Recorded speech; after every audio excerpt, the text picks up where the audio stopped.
Now we have Chariot. I kind of looked at some screenshots for this game, and looks like you're in like a little vehicle, a chariot, and it just looks like kind of a two-player game. I don't know. I mean, it looked like a lot of these indie 2D side scrollers, and that's kind of what I got from it.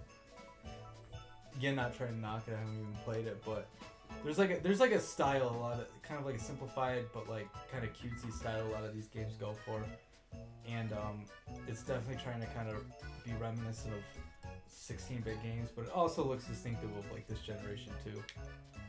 So I don't know enough about that game to really judge it, but I will say Star Fox Command, I'm not a big fan of it. One of the most disappointing. It's like the first time I was really disappointed by a Nintendo game that I paid full price for. Yeah, and I mean, it just wasn't very good all around. The RTS, remember that was kind of the thing, right? You were supposed to be like drawing out. I don't know if I call it RTS, but it was like had this kind of like thing where you're supposed to plan out your strike before, and it's just really boring, and it wasn't like either challenging or fun. This Kishima Injichuna. I think it's supposed to be some kind of Inuit translation of Never Alone, judging by the theme. It looked like a good game.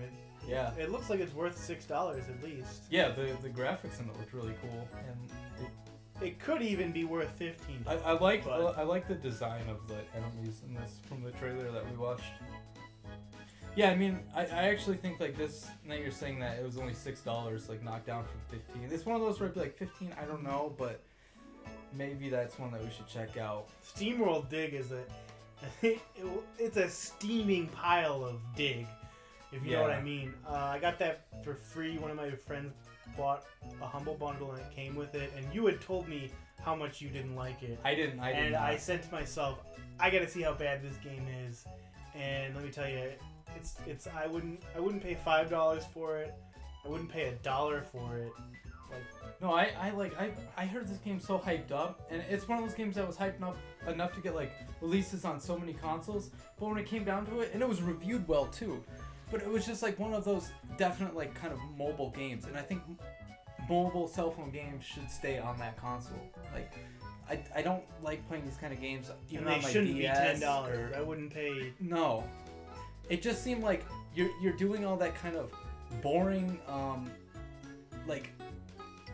Definition of boring kind of depends on who you are, but it's like a game all about grinding but no payoff.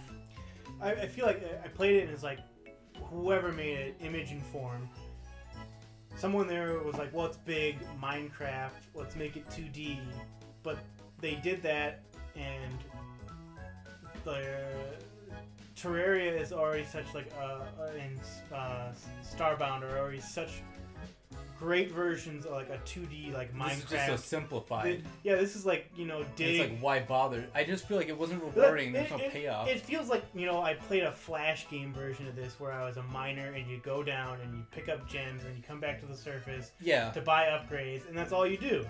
And that's the thing. It's like there's a lot of games based around the concept of like grinding now, where you just go around and like in this you just go search for minerals and upgrades. Like it had that Metroid aspect to it, but then it's like, what's it all for?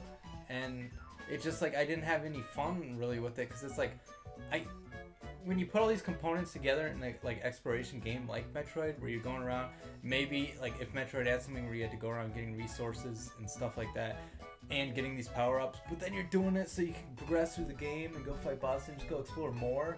Like this always felt like you just get this map. You're doing it so exploring. You can do it some more. Yeah, that's it, and that's the best way to describe it. Pikmin 3? Pikmin 3 is a great game. That's a pretty good deal considering a physical copy of that game is going for like $70-$80. Yeah, and I mean, I don't really hear this game hyped up about the series hyped up too much anymore, but I've always liked it, and I think it's pretty fun game, and it was a cool take on like the kind of lifting things from like the strategy aspect and adding that Nintendo touch to it.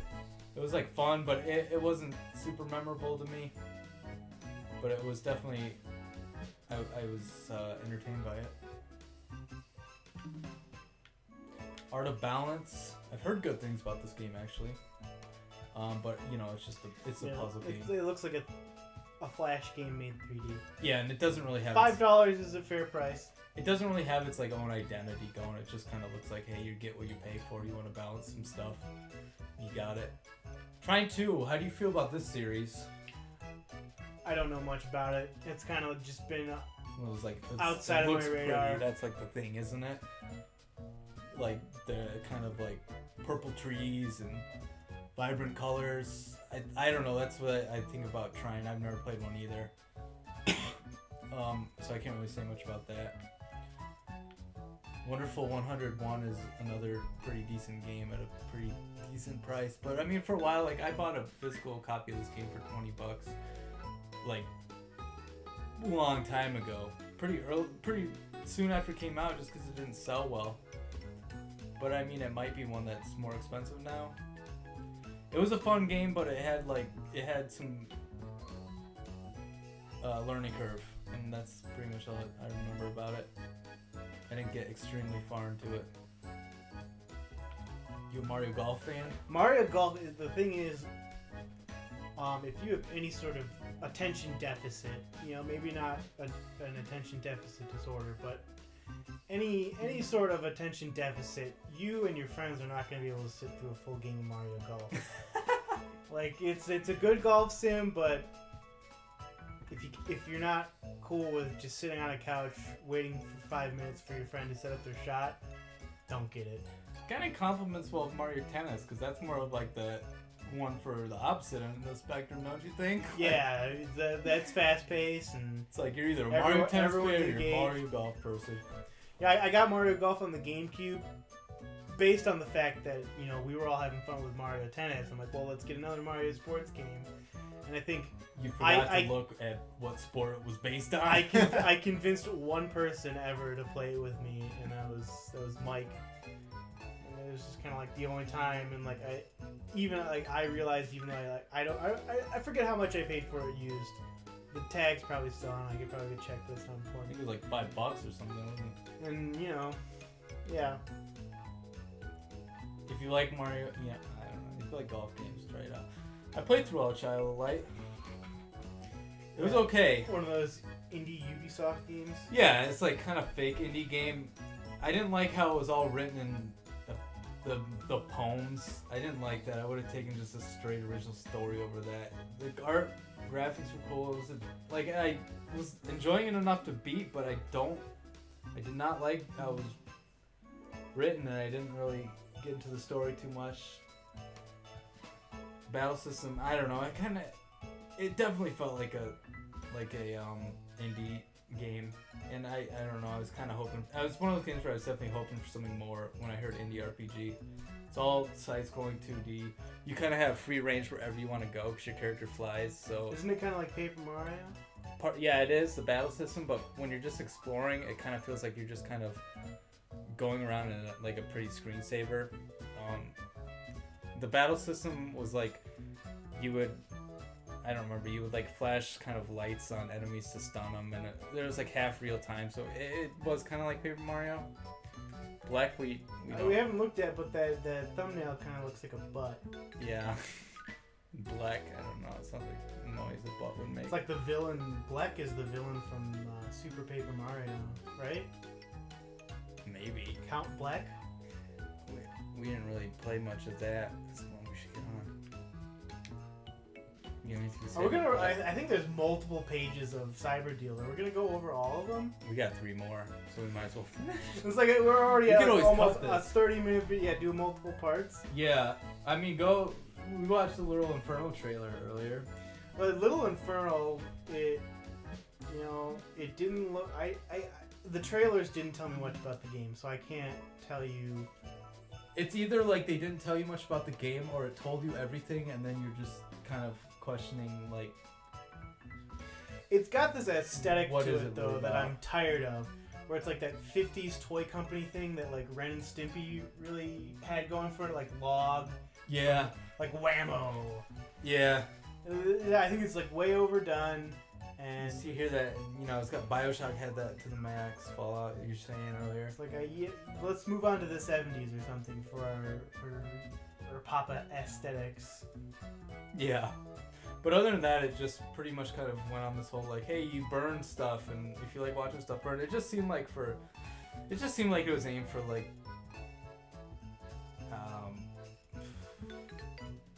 a high school kid who was into indie gaming, and an arsonist in the making, Jackson Jihad, like full punk rock and all that jazz. I don't know if that's a good description. Mutant Mudds Deluxe it just looks like a modest, decent platformer game. It didn't look bad. I don't have anything to say about it. Good things about that. Scram Kitty and his buddy on rails. I didn't really get anything. There was just screenshots, right? Yeah, I didn't really get anything other than that. I didn't pick up anything. I couldn't tell like what was going on in the game. It looked like there's a lot of stuff going on, but it's one of those. It's like Knights or Rodea. You gotta play it. Yeah, you really had to hold that controller. We can't judge that book by its cover. So yeah, that pretty much concludes what's on the shop. So I mean, it was a really disappointing kind of like new releases on the eShop, but what can you say? It's Thanksgiving.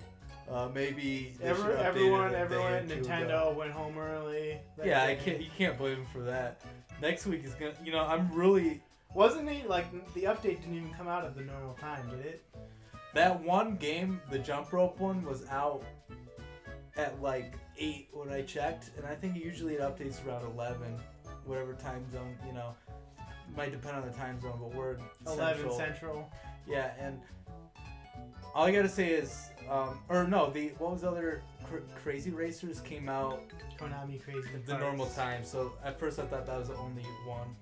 But we're pretty excited for Xenoblade Chronicles X, game we're definitely gonna play through. Seeing that it takes place in New Los Santos and everything, I mean, it looks like it's a ton of fun. Yeah, I can't wait to play as Carl Johnson's descendant. We're gonna have a blast. So, are there any of these cyber deals you're thinking about picking up before we wrap this up? Well, Or you're interested in? Personally, I'm not going to pick any of them up because I'm broke. Hey, if you want to, I'm just kidding. But are there any that like? I thought about buying games on your Wii U account before. Kirby's interesting to me. Shantae, but we can just play that on the other Wii U. I think Kirby for me definitely. Look at it again so I can see all the titles. That Frozen, Disney Frozen one, whatever. Some of these we already have. Rayman. I'm kind of burnt out. To be honest, like I don't want to sound like an asshole, but I'm burnt out by a lot of indie games. Not like I'm a lot of ones that are coming out. Like I'm always up to check out something new, but it's like a lot of them I've been kind of burnt out on. When they're like so similar to each other. Oh, Never Alone. That looked. Yeah, that was the one I was definitely into. But I think that's it. Mhm. Yeah, definitely. Well, thanks for watching and happy Thanksgiving. Happy Thanksgiving, yeah. Even though the late. You probably already had dinner at this point. Oh, yeah. You know.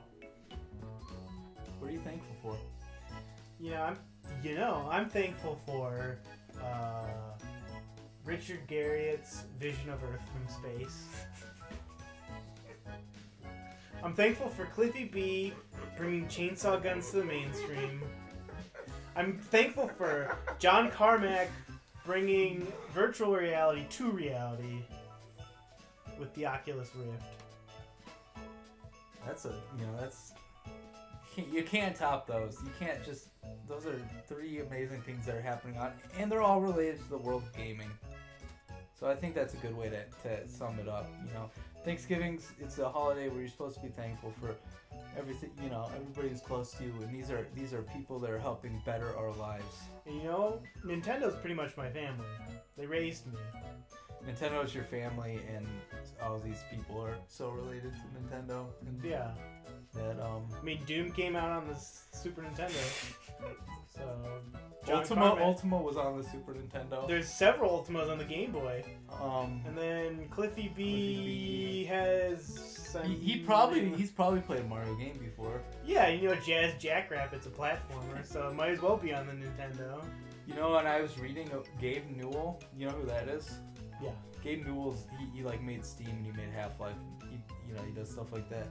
He said Doom was the game that convinced him that video games were the future of entertainment. This is a Wikipedia post, so take it with a grain of salt. And Super Mario 64 is the game that convinced him that video games were art. That reminds me, Rocco from Mega 64. He didn't like the N64, but it was actually the Dreamcast that restored his faith in gaming. I heard. Wow. Yeah. That's so backward for me, because I mean I like the Dreamcast, don't get me wrong, but Nintendo 64 definitely helped push me into this 3D era, and I think in a lot of ways, you know, the games that they had were a lot cooler than a lot of the games now. In a lot of ways, but not in all ways. There are definitely games that now are better than what they would have been on a 64, but where's all the platformers? Crazy Taxi. Yeah, where's the Crazy Taxi? We're at 30, you know. Yeah, you get 30? We're going to have to cut this up into 2. Alright, well. Happy Thanksgiving, happy Black Friday, happy Cyber Monday. Be a good capitalist and go buy a bunch of stuff. Don't go trample people. Just don't do that. You don't kill anybody. Embrace the online shopping, you know. Get this whole stores needing to open at 6 p.m. You know, if you go to the store, respect the retail workers. Yeah. Because they're people too.